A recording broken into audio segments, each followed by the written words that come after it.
Okay guys, today I have a 2015 Infiniti Q50.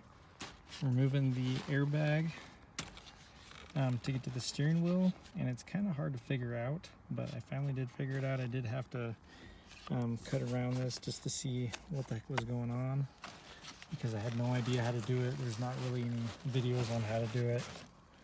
So anyways, there's a hole on this side of the steering wheel and on the other side of the steering wheel. Through that hole, which is very small, you have to find these metal pieces and push in and then lift out to get that piece out. You have to push this up and lift out to get the bottom piece out. And then over here on the other side, you have to push that piece in to get this piece out. So there's 3 different places that you have to push these pieces in, and it springs and pops that side out. So it's kind of hard to do if you don't know what you're doing. You may want to, I mean, this is how big the hole is. So just try to look around and see if you can find that silver piece of metal, and from there you pop it out, or you push it in, and then you kind of push the airbag out a little bit.